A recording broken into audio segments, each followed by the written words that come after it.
प्रातः वंदनीय मुद मंगलमय संत समाज, श्रद्धा मूर्ति देवियों एवं धर्म प्रेमी बंधुओं,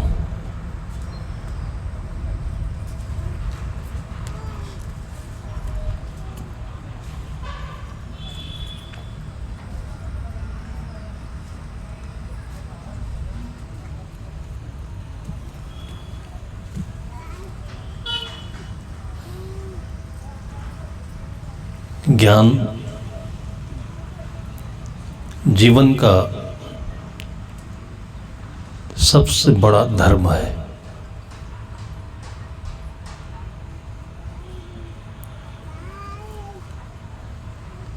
जीवन का धर्म ही ज्ञान है।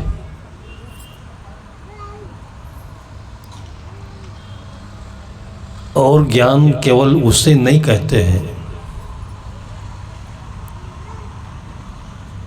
जो हम किसी के चेहरे पर देखते हैं, बुद्धि में देखते हैं, कामों में देखते हैं। जब किसी से हम जुड़ते हैं, दिल से मिलते हैं, तो भी ज्ञान होता है। जब कुछ हम करते हैं तो भी ज्ञान होता है। इसलिए ज्ञान प्राप्त करने की भूमिका 3 तरह की हुई। एक तो दिमाग का ज्ञान होता है,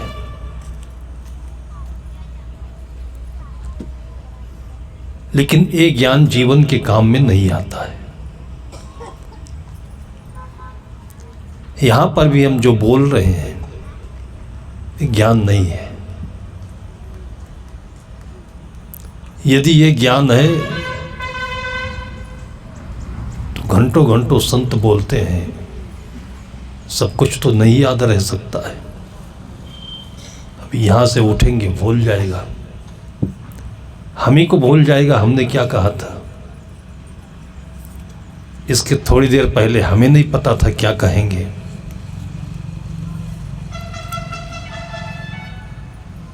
ज्ञान तो मौके पर होता है, तत्क्षण होता है।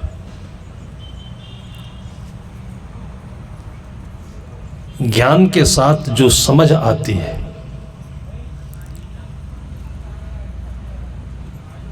उसके लिए एक भूमिका होती है।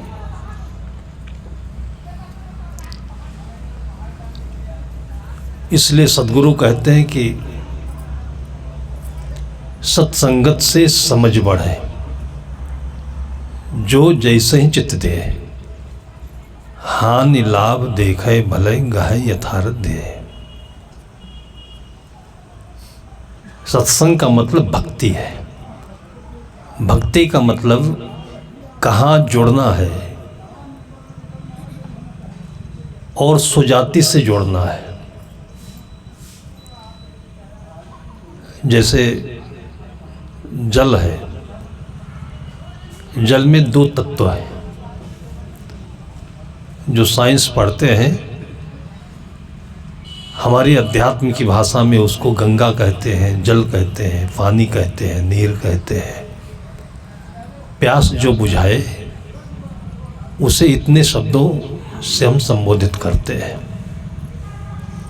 विज्ञान ने उसका अध्ययन किया तो कहा ये H2O है, हाइड्रोजन के 2 परमाणु और ऑक्सीजन का 1 परमाणु, अलग अलग कर दिया। हाइड्रोजन और ऑक्सीजन अलग अलग भी हो सकते हैं। ऑक्सीजन जो हम लोग सांस से लेते हैं उसे भी कहते हैं, और हाइड्रोजन गैस है, एक दूसरे प्रकार की गैस है। उन दोनों को जोड़ दें तो पानी बन जाएगा, ऐसा नहीं है। नहीं तो जहां भी पानी कमी है जोड़ जोड़ कर पानी बनाते रहते हैं। इन दोनों की भक्ति से, इन दोनों की योग से पानी बनता है, और बनता नहीं है, ये बना बनाया है। इसलिए विज्ञान का विश्लेषण और अध्यात्म का विश्लेषण थोड़ा अलग था। विज्ञान ने मूल तत्व 112-15 जो रसायन विज्ञान में पढ़ाया जाता है उसकी एक अलग सारणी होती है, उसके अध्ययन का तरीका अलग। अध्यात्म में मूल तत्व 4 या 5, क्षिति जल पावक गगन समीरा, पंच रचित यह अधम शरीरा। ये पृथ्वी है, एक तत्व इसे कह दिया गया। पृथ्वी से बहुत सारी चीज़ें बनती रहती है, लेकिन उसमें पानी भी होता है, हवा भी है, अग्नि भी है, आकाश भी है।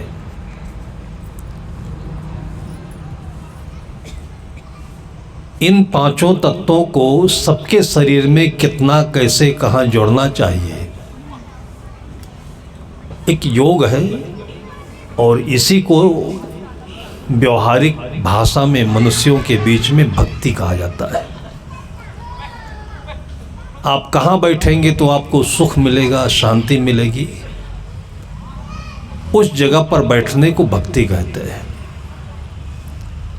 आप कौन सी बात याद करेंगे जिससे आपको मन में चैन मिले, शांति मिले, सुख मिले, उसको जप कहते हैं। भक्ति के कई प्रकार बताए गए, जैसे नवधा भक्ति। सबरी को महाराज श्री राम ने, भगवान ने अपने जीवन के अनुभव से बताया, गुरु बनकर नहीं बताया। गुरु तो कहा उन्होंने कि संतों की संगत करना। प्रथम भगत संतन कर संगा। भगत का मतलब हम कहाँ बैठें, कहाँ नहीं बैठें, क्या खाएं, क्या नहीं खाएं, क्या बोलें, क्या नहीं बोलें। तो मुख से बोलने के लिए जो भक्ति होती है उसको जप कहते हैं, प्रार्थना कहते हैं। आँखों से देखने के लिए जो भक्ति की जाती है उसको दर्शन कहते हैं। लाभ सबका बराबर है।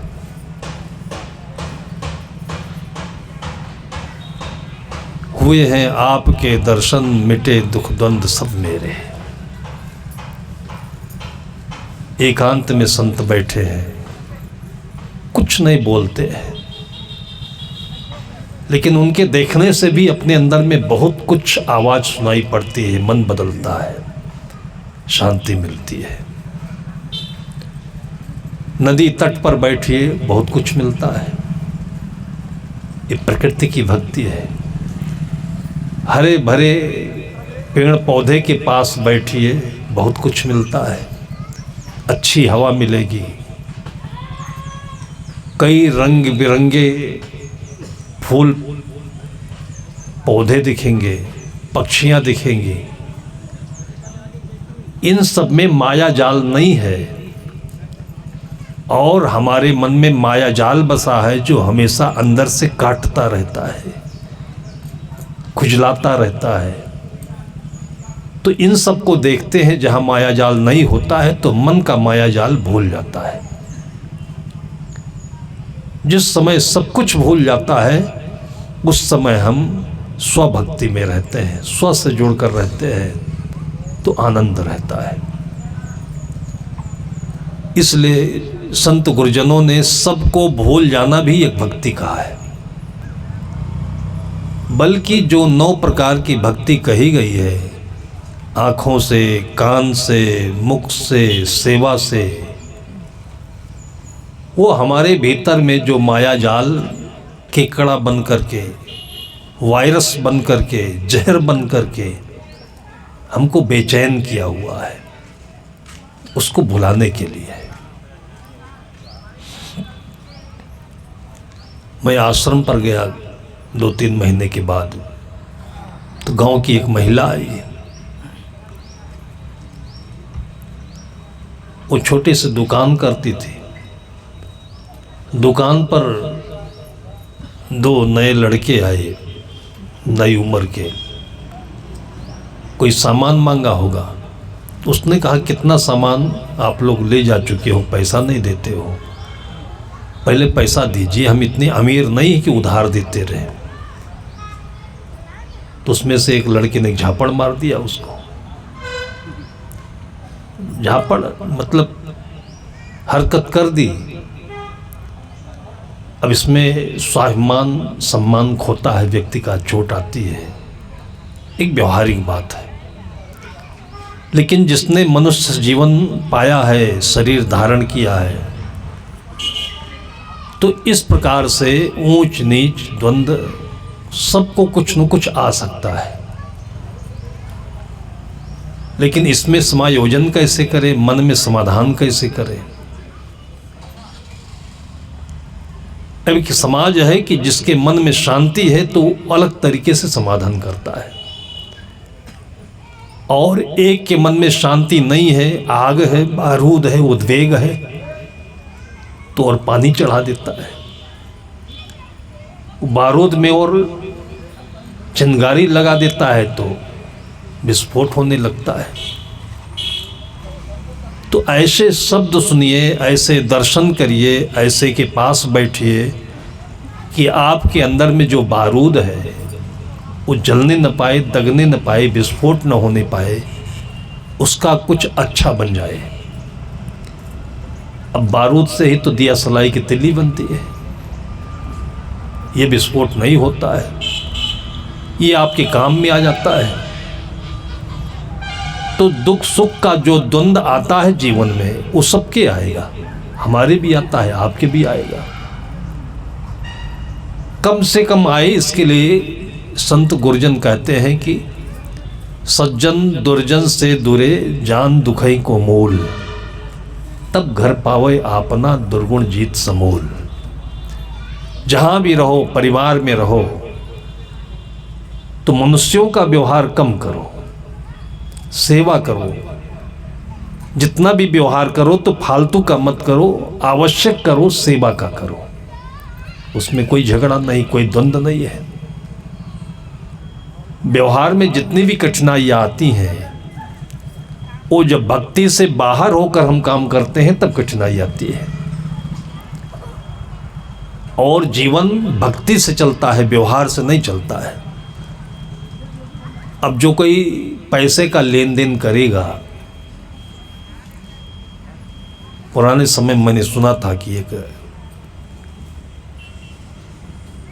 सज्जन थे, उनके पास पैसा बहुत हुआ करता था।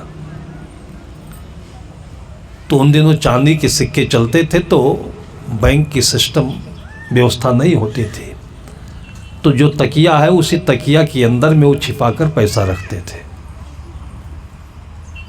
और ब्याज पर देते थे।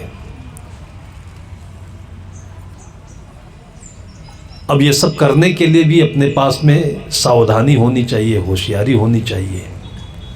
और नहीं तो ना करे, सबसे अच्छा है वो करे जिसमें समस्याएं कम आती हैं। खेती बाड़ी है, दुकान है, अब उनको लगा कि इसमें ब्याज ज़्यादा मिलता है। अब जब कोई आता था तो उसको एक तकिया से निकाल कर देते थे। तो बहुत लोग हैं जो अपने असमय में पैसा पाया, उनको धन्यवाद दिया, फिर ब्याज सहित वापस किया। कोई ऐसे व्यक्ति आया, उसको मिला पैसा, तो निगाह उसकी पैसे पर नहीं, तकिया में चली गई। और रात में फिर आया और उनका मोड़ काट करके तकिया सहित लेकर चला गया। अब ये बनाया किसने? ये हमने बनाया है, फालतू का काम है ये। 2 रोटी खाना है, सबका जीवन इतने में ही चलता है।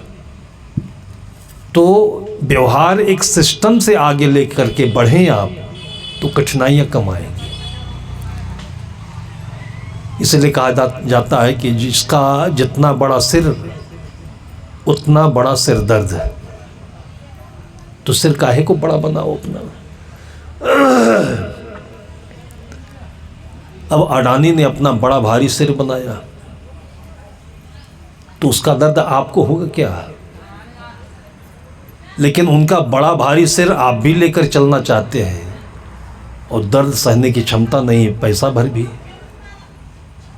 तो कौन सहेगा उसको। 2-4 महीना पहले अडानी के बारे में बाहर की किसी कंपनी ने, ऑडिट कंपनी ने कोई टिप्पणी कर दी। टिप्पणी क्या कर दी, ये सब राजनीति का मामला है। उसकी वजह से केवल 3 दिनों के भीतर में हजारों करोड़ का नुकसान हो गया अडानी का। जो शेयर बाजार में होता है उसका वैल्यू घट गया। हमारा आपका होता तो क्या होता, एक तो उतना हम लोगों के पास में होता नहीं, और किसी को 1000, 2000, 10,000, लाख, 2 लाख का अगर नुकसान हो जाए तो आदमी कितना परेशान हो जाता है। लेकिन अडानी जब इतना कमाए हैं तो उसको संभालने की बुद्धि भी रखते हैं।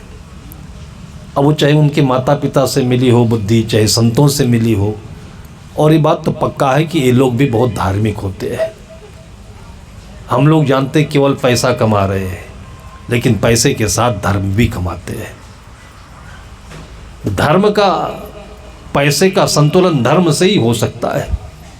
इसलिए पौराणिक कहानियों में आप लोगों ने सुना होगा कि जहाँ पर भगवान विष्णु होते हैं वहाँ पर लक्ष्मी जाती है। केवल अकेले लक्ष्मी कहीं नहीं रह सकती है, और लक्ष्मी उसका वर्ण करती है जो लक्ष्मी को नहीं चाहता है। सुना है कहानी कि लक्ष्मी का स्वयंवर जब होने को हुआ तो चारों तरफ मुनादी हुई कि लक्ष्मी वर चुनना चाहती है। तय तो पहले से ही था, जैसे आपके बेटी का कुछ होना है तो तय है पहले से, आप चाहे जितना हाथ पैर चलाओ, सिर्फ मारो, लेकिन इसमें कई जन्मों का योग होता है, वहीं तय होगा। आपने जबरदस्ती की तो टूट जाएगा, फिर दूसरा होगा। लेकिन आपकी भावनाएं होनी चाहिए, ऐसा नहीं कि बुत बनकर बैठे आप। आपकी भावना होनी चाहिए कि मेरी बेटी अच्छा परिवार अच्छे से जाए। अभी हम लोग पिपरिया में थे, राजनांदगांव के, तो जिसके घर में आसन होता है तो घर परिवार के लोग अपनी बात, अपनी समस्या संतों से कहते, कहना भी चाहिए। बेटी पढ़ी लिखी थी, शायद सर्विस में थी कि नहीं, लेकिन हाई क्वालिफाइड रही। अवस्था हो गई थी, कहीं ढंग से वर नहीं मिल रहा था, परेशान थे सब। मैंने कहा परेशान मत हो, कभी कभी किसी काम में देरी होती है तो काम अच्छा होता है। और ये बात बहुतों के अनुभव का है कि जो भी आपका काम बिगड़ता है तो किसी अच्छे के लिए बिगड़ा होगा, इसलिए बिगड़ने पर परेशान नहीं होना चाहिए। संतों के वाणी पर विश्वास होता है, उसको भला लगा। आज उसने फ़ोन किया कि जिस दिन आपने कहा था जैसे आप घर से गए हैं वैसे ही बर आ गया, और तब से लेकर के अभी तक 1.5 महीने बीते होंगे, और परिवार के लोग देखने आए, सब तय हो गया। अब सगाई की जब तिथि तय हो गई तब आज उसने फ़ोन करके अपनी प्रसन्नता बताई। ये निश्चित होता है, लक्ष्मी का निश्चित था भगवान विष्णु के साथ में। ये व्यक्ति नहीं है, ये कहानी है और ये दृष्टांत है। लेकिन नारद सुन पाए तो नारद के अंदर में कुतूहल पैदा हुआ, कामना पैदा हुई कि लक्ष्मी इतनी सुंदर, इतनी शक्तिशाली, और आदमी फकीर। कभी कभी आदमी के दिमाग में उल्टी मती आ जाती है, जब पाप चढ़ता हो तो, कुसंग आ जाए तो। अब नारद फकीर आदमी, उसको शादी विवाह का सोचना नहीं चाहिए, जिसके पास ना अपना घर है ना अपने कोई कमाई है, लेकिन मन में आ गया। अब वो शोर सिफारिश के लिए पहुंच गए भगवान विष्णु के पास कि आप कुछ ऐसा करिए कि लक्ष्मी हमारा ही वर्ण करे। अब वो मुस्कुरा रहे भीतर भीतर कि देखो ये कैसा मूर्ख आदमी है ये। तो उन्होंने कुछ ऐसा बना दिया कि वो बंदर के मुख वाले हो गए। नारद ने उनसे कहा था भगवान विष्णु से कि कि हमारा जिस प्रकार से कल्याण हुआ हमें वो कहिए। वो नहीं कहते कि लक्ष्मी मिल जाए। अब कल्याण तो उनका यही, जैसे कोई मरीज अस्पताल में भर्ती हो, बहुत व्याकुल है, कैंसर की पीड़ा है, बहुत दुखता है, तो डॉक्टर से यही बोलता है कि अब सहन नहीं हो रहा, हमको जहर दे दीजिए। डॉक्टर कहता है ठीक है, चिंता मत करो, मैं देता हूँ अभी। और डॉक्टर ने वो चीज़ दी कि वो बीमारी दूर हो गई। तीसरे दिन स्वस्थ हो गया, पीड़ा दूर हो गई।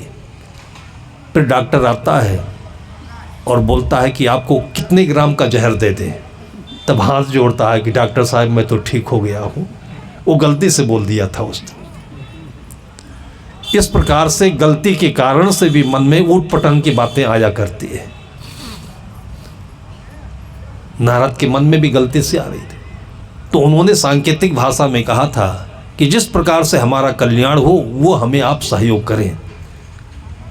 उन्होंने कहा ठीक है, और बंदर का मुंह बना दिया। उनको एहसास नहीं था कि हम अपने को समझ सके, देख सके। फिर लक्ष्मी के स्वयंवर में गए, चारों तरफ दूर दूर के राजकुमार उपस्थित थे।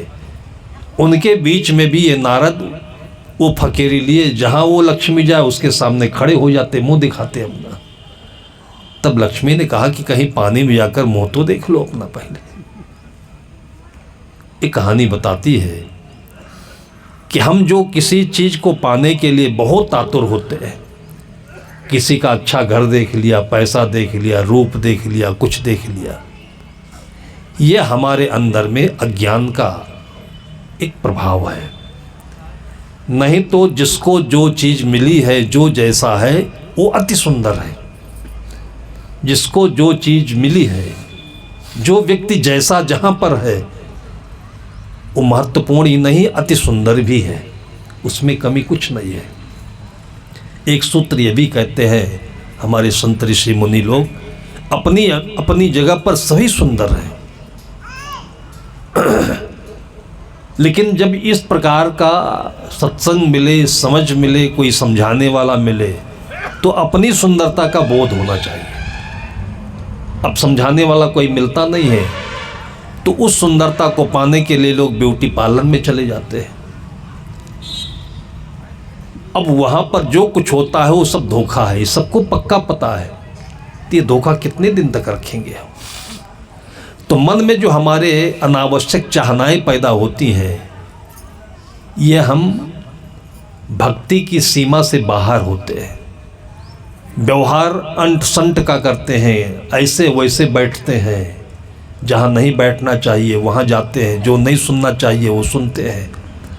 और आजकल के ज़माने में तो यही है, 100% यही है। टीवी में जो कुछ आप देखते हैं,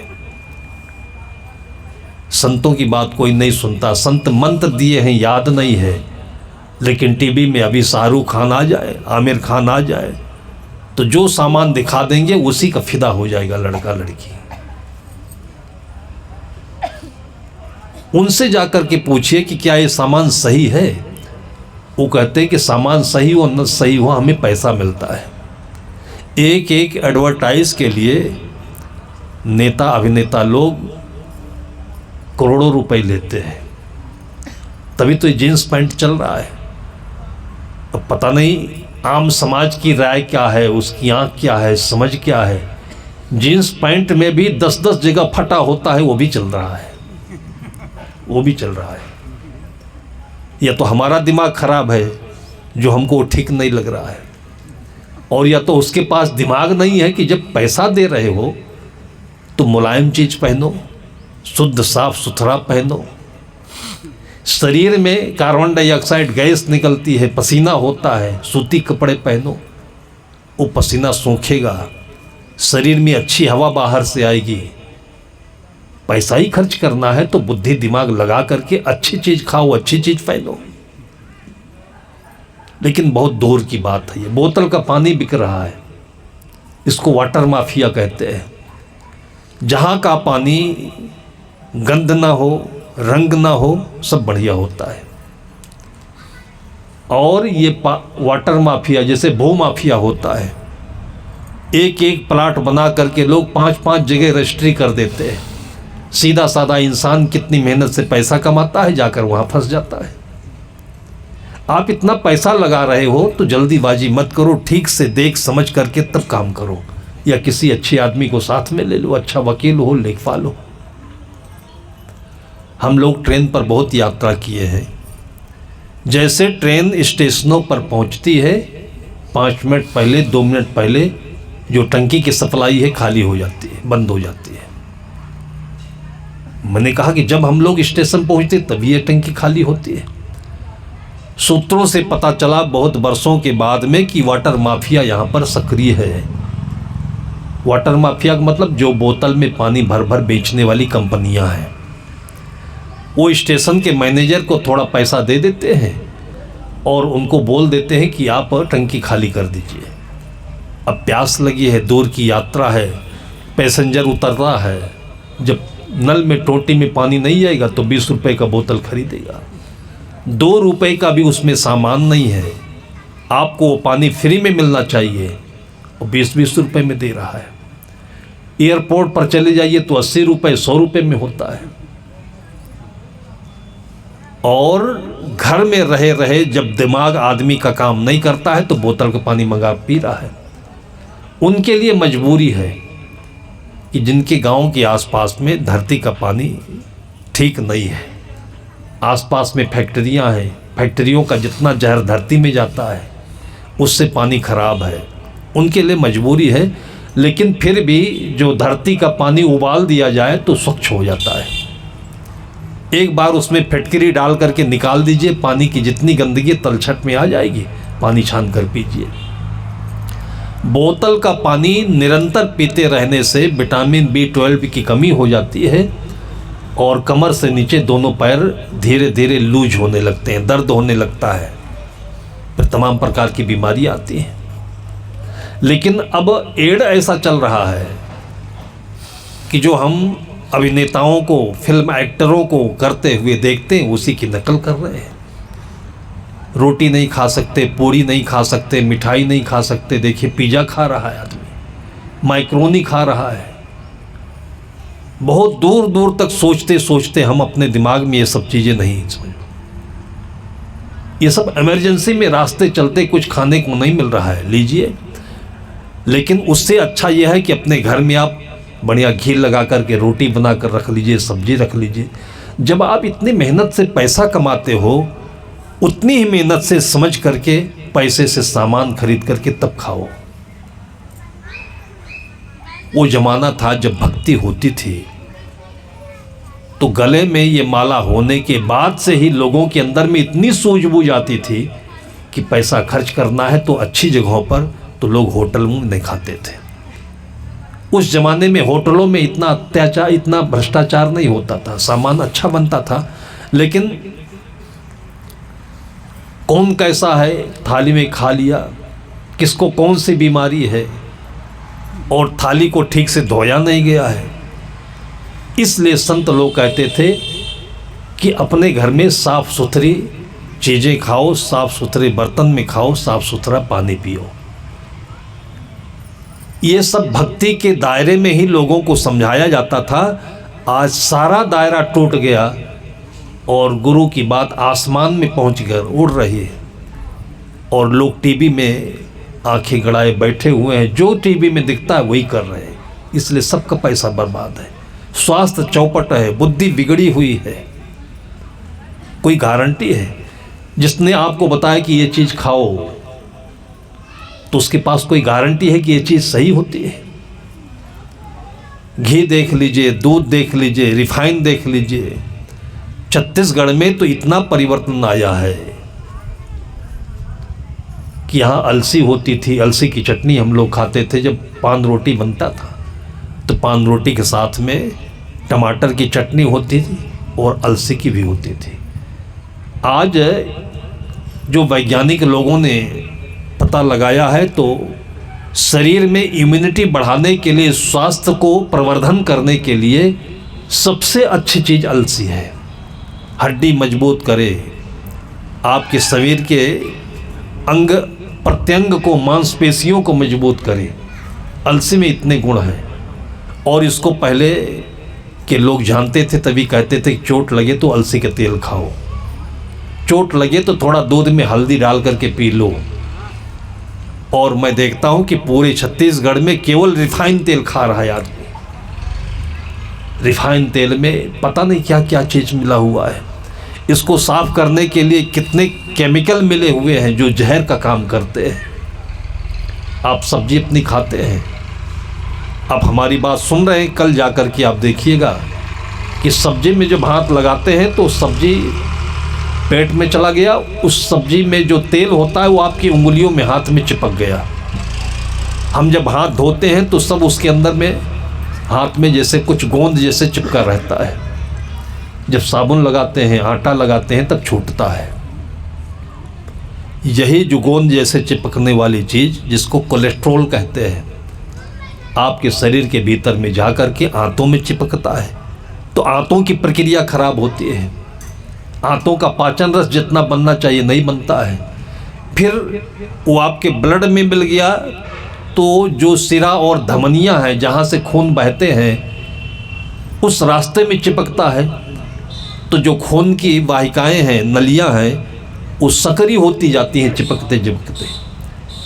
और जब खून पर्याप्त मात्रा में हृदय से बाहर और हृदय के अंदर नहीं जा पाता है तब उसको ब्लड प्रेशर कहते हैं। और वही जब ज़्यादा हो जाता है तब उसको हार्ट का स्ट्रोक कहते हैं, ब्लॉकेज कहते हैं। अभी आज बीमारी 10-5 साल में कितने गुना बढ़ गई और रिफाइन खा ही रहे लोग। सरसों होता है आपके खेत में, सरसों का तेल खाइए, अलसी का तेल खाइए, तिल का तेल खाइए, गाय का घी खाइए, कोई बीमारी नहीं आती है। कमाई सब कर रहे हैं, खा रहे हैं, जिंदा हैं, लेकिन सब नरक की यातना भोग रहे हैं।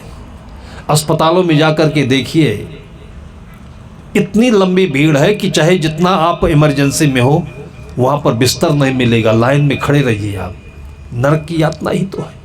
थोड़ा सा ध्यान दे करके अगर घर में अच्छा खाते पीते हम लोग तो 20-25% प्रारब्धिक उपाधियों को छोड़ करके खाने पीने से आदमी स्वस्थ जीवन जी सकता था, सुंदर जीवन जी सकता था। तो मैं भक्ति के बारे में बता रहा था कि संत महापुरुषों ने इस गले में जो माला डाल करके एक भक्ति का घेरा बनाया था, वो संत महापुरुषों का स्वार्थ नहीं था, उनकी गुलामी नहीं थी। ये आपके लिए लक्ष्मण रेखा थी कि जिसके भीतर आप रहते तो कोई रावण आपका अपहरण नहीं कर पाता। आज हर किसी का अपहरण हो रहा है, पैसा लूटा जा रहा है, स्वास्थ्य लूटा जा रहा है, तो रह क्या गया अपने पास में। मैं बता रहा था कि बाहर जो कुछ हम देखते हैं, सुनते हैं, इसका हमारे मन पर प्रभाव पड़ता है। संत महापुरुषों ने नौधा भक्ति के नाम से कि आप आंखों से वो दृश्य देखें जिससे मन पवित्र हो, कान से वो शब्द सुने जिससे मन पवित्र हो। जहाँ भी पाते हैं बैठ जाते हैं, जो पाते हैं। आजकल लोग बताते हैं मैं तो मोबाइल भी ठीक से खोलना भी नहीं जानता। मोबाइल पर इतने क्राइम के सीन आते हैं, इतनी कहानियाँ आ रही हैं कि छोटे छोटे बच्चे गेम और क्राइम सीन देख देख करके उनके दिमाग में इतनी शरारत, इतनी शैतानी भरती चली जा रही है कि माता पिता भी चकित हैं कि हमारे बच्चों में इतनी बुद्धि कहाँ से आ गई है। वो अपने माँ बाप से छल कपट कर लेते हैं, दूसरों से ही करने लगते हैं। तो जो बाहर से सुनेगा बच्चा वही तो उसके अंदर में प्रवेश होगा और वही आपके सामने ला करके उगलेगा। वो आपको पता नहीं चल रहा है। घर में जब संत आते हैं तो मैं देखता हूँ कि बच्चों को इतना आनंद लगता है। अभी महासमुंद में मैं था, किसी घर में पहली बार गया, संत पहली बार आए और 2 साल की बच्ची थी। संतों के आरती के गाना और गीत सुन करके इतनी चहक गई कि वो भी गाने लगी। मैंने उसकी माँ से पूछा कि तुम बताओ कि ये बच्ची पहले और कभी गाई थी कि नहीं गाई थी? 2 साल की बच्ची को गाना क्या आए? तब उसने बताया कि नहीं, आज पहली बार इसने गाया है। यदि आप बच्चों के सामने इस प्रकार का दृश्य रखते हैं तो बच्चों के जीवन में वो भाव भर जाता है कि जीवन भर वो भाव उसके जीवन का कमांडो बन करके, जेड प्लस बन करके उसकी सुरक्षा करता है। एक बार जो संतों का प्रसाद है, मीठी गोली का दाना है, लड्डू है, फल है, एक बार संतों के हाथ से बच्चों को मिल जाएगा तो उनके रग रग में पहुंच करके जहां भी होंगे संतों को एक बार याद कर लेंगे। यही डॉक्टर बनेंगे, यही नर्स बनेंगे, यही इंजीनियर बनेंगे और कितनों का कल्याण भी करेंगे कि हमारे यहाँ साहब आते थे और ऐसा ऐसा बोलते थे। इसलिए जो भाव पैदा होगा उसको याद करने मात्र से ही कि सबका कल्याण करेगा वो। मैं बता रहा था, वो महिला मेरे पास आई, लोगों ने उसको उकसाया कि FIR कर दो, लड़के ने तुमको तमाचा मार दिया है। बहुत परेशान थी, क्या करूं क्या नहीं करूं, इसी द्वंद में थी। और जब मैं आश्रम पर आया उसको पता चला तो हमारे पास आई, रो रही थी। मैंने समस्या पूछी तो बताया ऐसे ऐसे मेरे साथ गलत हुआ है। तो मैंने कहा क्या चाहती हो? तो उसने कहा कि हम FIR करना चाहते हैं, आप पुलिस थाने पर फ़ोन कर दीजिए। तो मैंने कहा कि पुलिस थाने की सारी हरकत आपको पता नहीं है। पुलिस थाने वाले, कोर्ट कचहरी वाले और अस्पतालों में भी लगभग आपका कोई समाधान नहीं होता है, केवल आपकी दिमाग की गर्मी और जेब की गर्मी खाली कर देते हैं बस। ये चीज़ें हम लोगों ने भी पता लगाई। हमारे भक्त सुप्रीम कोर्ट के जज थे, तो कभी ऐसे पास में हम दोनों चले जा रहे थे रिक्शे पर, तब उनसे हालचाल मैंने पूछा। मैंने कहा कि आप लोग किसी मुकदमों को बरसों बरसों तक क्यों ऐसे लटकाए रखते हैं? 2 साल 3 साल में मुकदमा फाइनल हो जाना चाहिए। उन्होंने बताया कि महाराज जी, हम लोगों के भीतर भी इंसानियत है, हम लोग भी चाहते हैं कि लोग लड़े नहीं, झगड़े नहीं, मुकदमे कम से कम हों, लेकिन वातावरण बहुत खराब है। मुकदमे होने का कारण क्या है, इस पर विचार करें आप। मुकदमा होने का जो सही कारण है वो 5% होता है, बाकी 95% कारण यह है कि आदमी का दिमाग गर्म होता है और या तो जेब गर्म होता है। ये दोनों गर्म होते ही आदमी अपने आपे से बाहर हो जाता है, फिर लड़ाई कर लेगा, झंझट कर लेगा, ज़मीन फालतू की खरीद लेगा, कुछ न कुछ गड़बड़ करेगा वो फिर। इसलिए पहले ज़माने में लोग कहते थे कि जहाँ पर लक्ष्मी है वहाँ पर उल्लू भी रहता है। कहीं कहीं आपने लक्ष्मी का अगर फोटो देखा हो, तस्वीर देखी हो, तो लक्ष्मी के तस्वीर के साथ में एक उल्लू जरूर बैठा होगा। कभी आपने सोचा उल्लू क्यों बैठा है? वो ये बताने के लिए है कि आपके घर में पैसा आया तो बुद्धि में उल्लू जरूर आ जाएगा। उल्लू की क्या परिभाषा होती है? उल्लू की परिभाषा होती है कि दिन को निकलता नहीं है और निकलता है रात में ही। तो रात में जो निकलता है वो पीने वाला भी होगा, चोरी करने वाला भी होगा, खेलने वाला भी होगा। तो जो उल्लू के लक्षण है वो उल्लू पक्षी में नहीं है, वो आदमियों में है। तो जहाँ भी पैसा आया उसके साथ में ये बुद्धि की भ्रष्टता जो है, जिसको उल्लू के नाम से परिभाषित किया गया, वो आता जरूर है। उससे बचने के लिए पैसे के साथ में, लक्ष्मी के साथ में धर्म का होना, भगवान विष्णु का होना अनिवार्य है। पैसा मिले तो सद्बुद्धि भी मिलनी चाहिए, जिससे कि वो पैसा आपके काम में आए, आपकी रक्षा करे, आप उसकी रक्षा करें। उसको मैंने कहा कि हम क्या कर सकते हैं? उसने कहा थाने पर फ़ोन कर दीजिए। मैंने उसको समझाया कि थाने पर फ़ोन कर देने से क्या हो जाएगा, अभी उसके नाम FIR हो जाएगा, उसको पुलिस ले जा करके जेल कर देगी। कोई इतना बड़ा केस भी नहीं है। यहाँ मर्डर के केस में तो जमानत हो जाती है, वो तो कल ही चला आएगा, अंदर भी नहीं जाएगा, बाहर से जमानत कर लेगा और लौट कर आएगा तो फिर तुम्हारे सामने छाती फुला कर घूमेगा, फिर और तकलीफ होगी तुम्हें। कुछ कर नहीं पाई मैं।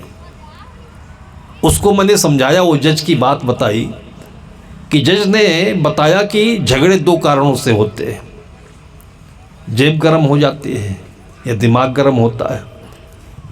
तो हम लोग अगर चाह करके भी फाइनल कर दे 2 साल में मुकदमा, अभी जेब ठंडा नहीं हुआ है, दिमाग ठंडा नहीं हुआ, तो फिर झगड़ा कर लेते हैं, फिर आकर FIR करते हैं, फिर नया मुकदमा दर्ज करना पड़ता है। हम जानते हैं ये क्या क्या करेंगे। इसलिए इनको 15-20 साल खूब दौड़ा देते हैं, तो धीरे धीरे धीरे धीरे इनका पैसा सब थाने वाले खाएंगे, वकील खाएगा, हम लोग खाएंगे, और जब इनका पैसा कम पड़ेगा तब इनकी दिमाग में भी ठंडी आ जाएगी, और तब हमको कुछ नहीं फाइनल करना पड़ता है। ये दोनों पक्ष के लोग थक करके फिर समझौता कर लेते हैं और आकर बोलते हैं कि हमारा समझौता कर दीजिए, मुकदमा नहीं लड़ेंगे। ये सुप्रीम कोर्ट के जज ने बताया। यदि साधु संतों की बात कोई मानता होता, इसलिए पहले ज़माने में अयोध्या में भी जब द्वंद्व पैदा हुआ था तो वकील नहीं आए, कोई जज नहीं आया, कोई न्यायालय नहीं आया, ये सब उस ज़माने में भी होते थे। वहाँ पर गुरु वशिष्ठ आए। गुरु वशिष्ठ की ही देन थी कि जो भरत के भीतर में अपने भाई के लिए प्रेम था, ये गुरु वशिष्ठ की ही देन थी। कितना बड़ा द्वंद्व होने के बावजूद अयोध्या में कुछ भी घटा नहीं, और वो अयोध्या आज भी पूजनीय है। उस अयोध्या का अर्थ होता है अधन योद्ध, जहाँ पर युद्ध नहीं हो कभी, उसको अयोध्या कहते हैं। आपके घर में भी अगर ऐसे गुरु वशिष्ठ होते हों, आते हों, उनका भाव आप सबके बच्चों के भीतर हो, तो अयोध्या आपका आंगन, आपका घर भी हो सकता है कि जहाँ विवाद और कलह के कारण होते हुए भी विवाद और कलह नहीं होना चाहिए, जहाँ पर मंत्रा भी हो, जहाँ पर कैकेयी भी हो, और फिर भी झगड़ा नहीं हुआ हो। तो राम भी सबरी को समझाते हैं कि प्रथम भगत संतन कर संगा। आंखों से देखने वाली चीजें सुंदर हो, कान से सुनने वाली बातें सुंदर हो। उस महिला को मैंने समझाया, समझ में नहीं आ रहा था। मैंने उससे पूछा तुम चाहती क्या हो ये बताओ। अब उसका रोना देख करके हमारे भीतर भी वही करुणा आई। अब मैं भी रोऊं तो लोग कहीं साधु रोता है। उससे मैंने पूछा बताओ हम क्या कर सकते हैं तुम्हारा। हम फ़ोन कर देंगे, उसकी जमानत हो जाएगी, हम भी बदनाम होंगे और तुम्हारा कुछ बनेगा भी नहीं। फिर भी नहीं मान रही थी। मैंने उससे कहा अच्छा ये बताओ कि तुमको बहुत चोट लग गई ना उसके एक थप्पड़ देने से, तुम दुकान कर रही हो, यहाँ से थोड़ी दूर पर मगर लोड है, ऐसे ही वहाँ गांव से मुजापुर से थोड़ी दूर पर मसौली कस्बा है, वो कस्बा से थोक में सामान लाती थी और बेचती थी। उस कस्बे में गधे बहुत घूम रहे होते हैं। ये गधे और खच्चर मिट्टी सामान ढोने के लिए लोग पालते हैं, खाली समय में छोड़ देते हैं सड़कों पर। इसी में कोई चूक जाए तो गधे लात भी मार देते हैं। मैंने उससे बताया कि तुम सामान खरीदने मानो गई हो, सड़क से चली आ रही थी, वहीं पर गधे ने एक लात तुमको मार दिया। अब बताओ तुम उस गधे के नाम थाने पर FIR कराने जाओगी कि नहीं जाओगी, ये बताओ तुम। तब एकदम से हंस पड़ी, बोली महाराज जी कोई गधे के नाम FIR कराता है। मैंने कहा कि समझ लो कि 2 लड़के नहीं थे, गधे थे वो। इतना हंसी वो, इतना हंसी, और उसके बाद तब से लेकर आज तक FIR का नाम नहीं लिया उसने। मैंने कहा इंसान होते, लड़के होते, नैतिकता होती तो शर्म आती, और तुमको थप्पड़ नहीं मारते हो, पैसा देते तब तुमसे सामान लेते। ऐसी ऐसी बातें हैं कि एक क्षण में आपके अंदर में आग लगा दे, बारूद का विस्फोट होने लगेगा। और ऐसे ऐसे शब्द हैं कि आपके भीतर में कितनी भी व्यथा हो, और लोग तो यहाँ तक कहते हैं कि मुर्दा को भी ये शब्द जिंदा कर सकते हैं। जन्म जन्म मुन यतन कराही, अंत राम कहीं आवत नहीं। आपके भीतर में रात दिन जो बाहर के शब्द सुन रहे हैं, ये पैदा क्या कर रहे हैं, और उसकी आवश्यकता कुछ नहीं आपको। उससे आपका बनता क्या है? जो चीज़ आप खाते हो, पहनते हो, प्रयोग करते हो, उससे आपका क्या बन रहा है? इस पर जब हम सोचने लगते हैं, अपने जीवन को सोचते हैं, तब हमारे अंदर में एक सुंदर ज्ञान आता है। ज्ञान केवल यही नहीं आ सकता है, और ज्ञान ये भी नहीं कहता है कि जैसे कुछ लोग हम लोगों के पास आते हैं कि हमारे बेटे को मना करिए, शराब बहुत पीता है, गुटखा बहुत खाता है। मना करने से ज्ञान थोड़ी होता है, या कह देने से ज्ञान नहीं होता है।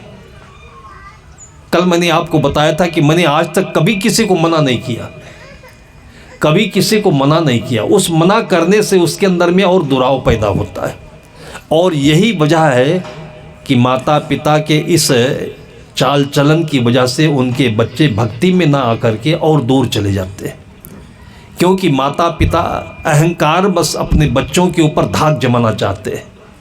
माता पिता ये चाहते हैं कि हमारे बेटे और बहू हमारे कहे में चले, ये घोड़ा बने, हम इनके ऊपर बैठे और जैसे लगाम खींचे वैसे चलिए। ये आपके भीतर में गलत भावना है। आप घर के मालिक नहीं हैं, आप बच्चे के मालिक नहीं हैं, बहू के मालिक नहीं हैं। इनको भी अपनी ज़िंदगी जीनी है जैसे आपने जिया। आपकी ज़िंदगी में भी बहुत गलतियां हुई होंगी, फिर धीरे धीरे समय आया, आपको एहसास हुआ, फिर कोई अच्छी संगत मिली, तब गलतियां दूर हुई, आज आप अच्छे हो। अब अपने पूर्व को भूल गए, अपनी गलतियों को भूल गए और बच्चों के अंदर दोष ही दोष देखते हो।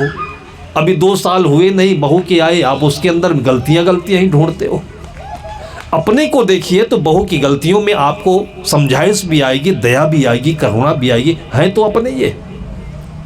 आपके भीतर में आत्मीय भाव आना चाहिए, आत्म भाव आना चाहिए, तो आपके भीतर में अभिमान भाव आ जाता है कि मैंने इतने पैसे कमाए, मैंने सब कुछ किया, इतना पढ़ाया लिखाया और ये मेरे अनुसार नहीं चलते। आप अपनी ज़िंदगी जिए हैं, उसको अपनी ज़िंदगी जीने दें, उसको एक अच्छा वातावरण दें। और अच्छा वातावरण आपको होटलों में नहीं मिलेगा, आपको क्लबों में नहीं मिलेगा। जो आज का एक प्रचलन बढ़ता जा रहा है कि घरों में शादी हुई और शादी होने के बाद में वर और वधू ये दोनों हनीमून मनाने चले जाते हैं। इसी में कितनी बर्बादी हुई है, इसकी सारी बहुत घटनाएं आपके टीवी पर आती रहती होंगी।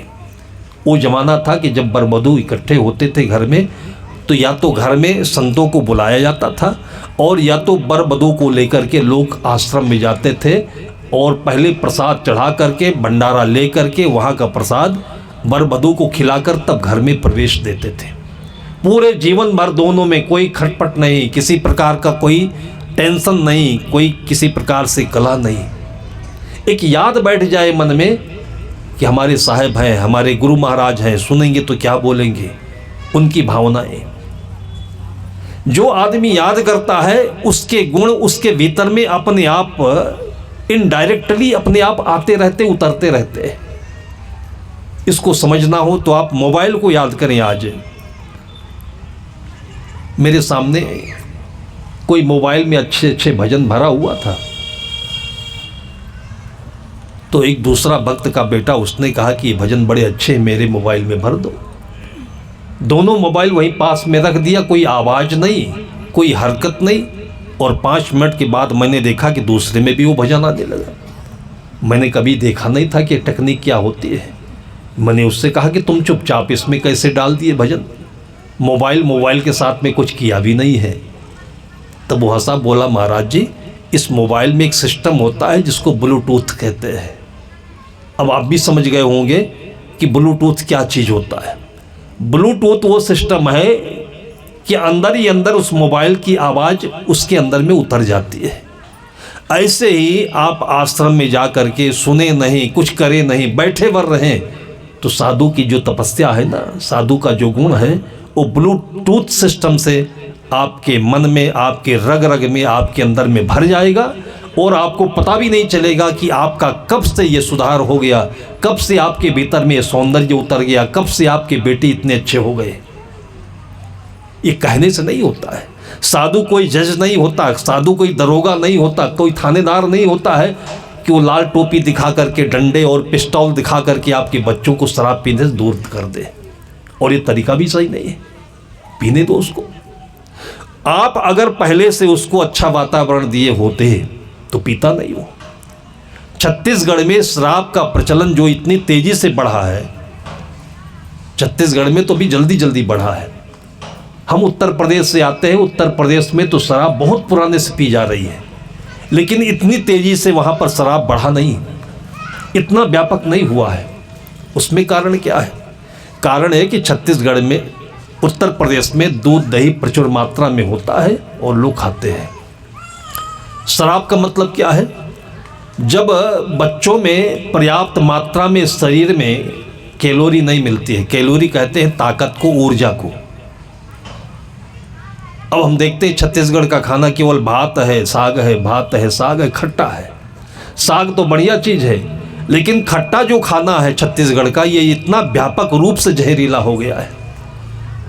घर के अंदर में खट्टा और घर से बाहर जैसे मड़ई मेला जाओ तो बट्टा, उसको गोलगप्पा कहते हैं, उसको पानी पूरी कहते हैं। मैंने देखा है कि लड़कियों में, महिलाओं में 90% बीमारियां घर के खट्टा से, बाहर के गोलगप्पा पैदा होते हैं, क्योंकि इसमें तेजाब होता है। और तेजाब चटपटा तो लगता है जुबान पर, लेकिन आंतों में जा कर के आंतों को काटता है। जब ये लोहे को काट सकता है, सोने चांदी को काट सकता है, तो आपकी मुलायम मांसपेशियां हाथों में इतनी झिल्ली जो कोमल होती है उसको नहीं काटेगा। और आपके खून में मिलेगा तो खून में जो अच्छे ब्लड सेल्स होने चाहिए उनको काटेगा, तो हीमोग्लोबिन खत्म होगा, कमजोरी आएगी। इस कमजोरी का जब कोई भी विकल्प नहीं मिल पाता है तो बच्चे शराब की तरफ आकर्षित होते हैं। जैसे जिन लोगों को पेट में कब्जियत होती है, टट्टी नहीं उतरती है, जिसका जो प्राकृतिक उपचार है वो ये है कि आप पपीता खाइए, आप चने की भाजी खाइए, सोया मेथी खाइए, पालक खाइए, ये रेचक होते हैं, और थोड़ा पानी ठीक से पीजिए, तो स्वाभाविक रूप से 3 दिन के बाद आपको दोनों टाइम बढ़िया फ्रेश होने लगेंगे। और पपीता से, चने की भाजी से, इन सब चीज़ों से आपके खून में जो गर्मी है वो कम पड़ेगी, खून बढ़िया बनेगा, सेहत अच्छी बनेगी। ये तो इसका लीगल तरीका हुआ, प्राकृतिक तरीका हुआ। लेकिन लोग इतना नहीं समझ पाने के कारण से किसी कुसंग में पड़ गए। किसी ने कहा यार गुड़ाखू लगा अपने जुबान पर। और गुड़ाखू क्या चीज़ होती है? इसमें निकोटीन होता है, एक केमिकल होता है ये। जैसे आपको देखा होगा कि ये जो सर्कस वाले शेर रखते थे पहले ज़माने, अब तो प्रतिबंधित हो गया, तो उनके पास एक हंटर होता था। उस हंटर को देखते ही शेर बिल्कुल काबू में रहता था। पता है हंटर में क्या होता था? उस हंटर में थोड़ा सा करंट रखते थे वो लोग। वो करंट जैसे लगाता था तैसे शेर की पूरे शरीर में एकदम से चौंक पैदा हो जाती थी, झंझनी पैदा हो जाती थी, वो सावधान हो जाता, कंट्रोल में हो जाता था। इसी प्रकार से निकोटीन का जो काम है, गुड़ाखों में जो मिला रहता है तंबाकू का निकोटीन, ये आपके जुबान में मिलते ही वहाँ टट्टी के रास्ते तक ऐसा करंट पैदा होता है, समझ लीजिए हंटर है। अब हंटर से रोज़ टट्टी करा रहे हो लोगों को, तो बताइए कि आपकी दशा क्या हो जाएगी। उसके बाद दशा यही होगी कि ऊपर से नीचे तक अल्सर बनेगा, फिर उसके बाद बवासीर बनेगा, फिर भगंदर बनेगा, फिर दुनिया भर की बीमारी आएगी, शरीर में सड़न पैदा हो जाएगा, उसको कैंसर कहते हैं। लेकिन प्रचलन हो ही गया, किसी ने बताया नहीं। बताए कौन? भक्ति के सत्संग के वातावरण में होते जहाँ ये चर्चाएं होती हैं तो ये चीज़ें समझ में आ जाती। तो संत महापुरुषों के बीच में जो चर्चाएं होती हैं, ये भक्ति बहुत शक्ति लेकर के चलती है। इसी से ज्ञान भी होता है। ज्ञान उसे नहीं कहते हैं जो इतना मात्र हम आपको बोल करके छोड़ दे रहे हैं। ज्ञान वहाँ से पैदा होता है कि आपके बच्चे 2-3 दिन आश्रम में रहें, आपके गांव में कार्यक्रम होता हो, उस कार्यक्रम में नौजवानों की भी ड्यूटी लग जाए कि आपको ये काम करना है, आपको ये काम करना है। वो काम सेवा का करते करते उन बच्चों में जो भाव पैदा हो जाएगा कि उसके बाद वो बच्चे 1 साल 2 साल के बाद स्वयं याद करने लगेंगे कि अब साहिब का कार्यक्रम बहुत दिन हो गया है, फिर बुलाओ कराओ। और फिर ऐसा लिंक जुड़ जाएगा कि बच्चों का जो मन डाइवर्ट हुआ था फालतू की चीज़ों में, कुसंग की तरफ से, वो मन आ जाएगा सत्संग की तरफ से। तब आप देखिएगा कि आपके गांव का सारा वातावरण यही सारे बच्चे मिलकर के सुंदर बना देंगे। इससे ज्ञान पैदा होता है। यह हम उन पूर्वजों को अपने धन्यवाद दें, उनको सत नमन करें, जिन्होंने समय समय से संतों को बुला करके गांव में वातावरण को सुंदर बनाया, लोगों के मनों को हरा भरा बनाया। और इसी में हमारे तन मन से कमाई हुई शक्ति का कितना सुंदर समायोजन हो जाता है कि गांव भी सुंदर बन जाता है, जीवन भी सुंदर बन जाता है। अभी एक गांव में एक भक्त ले गया अपने घर पर, यही महासमुंद के आसपास थे। उसने कहा महाराज जी को सुना दीजिए। पास में पड़ोस में इतनी तेजी से डीजे की आवाज़ हो रही थी, मैं तो पहली बार डीजे सुना हूँ। मतलब डीजे की जो आवाज़ निकल रही थी उस आवाज़ से उसकी खिड़की के जो शीशे थे वो बोल रहे थे। मैंने पूछा ये क्या है? तो बताया डीजे हो रहा है। मैंने कहा डीजे क्या होता है? तो बताया इसमें लोग कूदते हैं, नाचते हैं, पीते हैं। और जब उसने बताया तब समझ में आया। मैं सोच रहा था कि इस गांव में भक्त बहुत है, रास्ते में 20 लोग मिल गए, ज़बरदस्ती खड़े करके पैर पकड़ के बंदगी कर रहे हैं। तो मैंने उससे बताया कि यहाँ तो भक्त बहुत है। कहा भक्त नहीं महाराज जी, उनके आज चढ़ा हुआ है इसलिए बंदगी कर रहे हैं। आज गांव में डीजे आया है और ये सब आज गर्मी में है इसलिए बंदगी कर रहे हैं। मैंने कहा बड़ा अच्छा होता अगर यही चढ़ाने से बंदगी इनकी बन जाती तो रोज चढ़ानी तो उनको। लेकिन जब ये उतरता है ना तो उतरने के बाद आदमी फिर एकदम से कमज़ोर हो जाता है।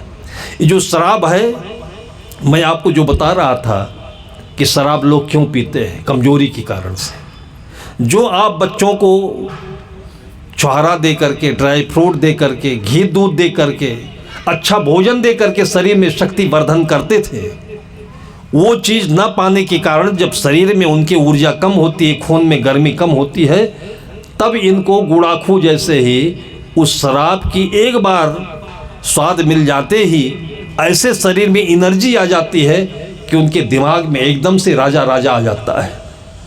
आपने देखा होगा कि पीने के बाद आदमी बिल्कुल किंग बन जाता है, बढ़िया से बोलता है, बढ़िया से करता भी है, दौड़ता भी है। लेकिन ये शराब बस थोड़ी देर में चढ़कर उतर जाता है। कैसे? जैसे खेतों में यूरिया डालते हो, यूरिया के कारण से जैसे मिट्टी खराब हुई है, वैसे शराब के कारण से ये हमारी मांसपेशियां, हमारे ब्लड सेल्स खराब हो जाते हैं, क्योंकि जल्दी जाता है, जल्दी उतरता है। अगर इसी की जगह पर आप अपने बच्चों को बचपन से ही अच्छी अच्छी चीज़ें खिलाते, दाल रोटी खिलाते, पान रोटी खिलाते, अच्छी अच्छी चीज़ें खिलाते, दूध दही घी खिलाते, तो ये बच्चे कभी दूर दूर तक शराब की गंध के भी पास नहीं जाते हैं। मारवाड़ियों के समाज में चले जाइए, उनके यहाँ भंडारा होता है तो, और नहीं होता है तो भी उनके घरों में भंडारा जैसे ही भोजन बनता है। इतने नाम है उनके आइटम के कि हर आइटम में देसी घी, दूध दही घी सब कुछ मिलता है। और आप पाएंगे कि उनके परिवार में लोग शराब, गुराखू, ये जितने भी फालतू की चीज़ें हैं दूर दूर तक कहीं नहीं दिखाई पड़ती। आज छत्तीसगढ़ में पर्याप्त मात्रा में दूध दही घी होता तो चलता तो, लेकिन इतनी तेज़ी से नहीं चलता। बच्चों में इतनी पकड़ शराब की नहीं हो पाती।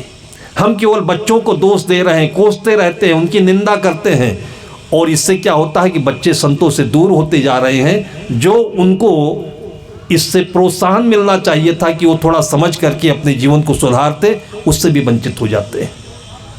इसलिए एक सुंदर घरों में वातावरण बनाए। उस वातावरण की जो शुरुआत है ये संतों के मेला से, भंडारे से, प्रवचन के कार्यक्रमों से और इस प्रकार से आने जाने से बनता है। और ये ऐसे बन जाएगा कि एक बार बन गया तो कई पीढ़ी तक ये बनता ही रहेगा, चलता ही रहेगा, और इसका पुण्य आप लोगों को मिलेगा। और आप लोग ही राम सीता की जगह पर अपने आने वाली पीढ़ियों के द्वारा पूजे जाते रहेंगे, और तभी राम पूजे जा रहे हैं। हजारों वर्ष पहले ही सही, लेकिन कुछ उन्होंने किया तभी तो आज उनका नाम जीवित है हमारे सामने। ऐसे ही आप भी उसी राम की जगह पर प्रतिष्ठित होंगे। सबके घरों में यही राम बने। इन्हीं के देखने से हम लोगों के मन में भी वो पूजा आराधना का सुख मिलता है जो आप लोग पैसा और फूल दे करके देना चाहते हो।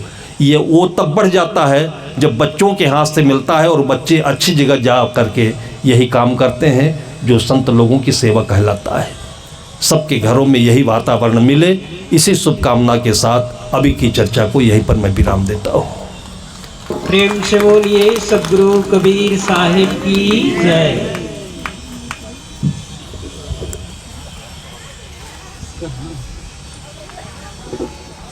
अभी हम पूज्य साहिब जी के बहुत ही सुंदर विचार सुन रहे थे।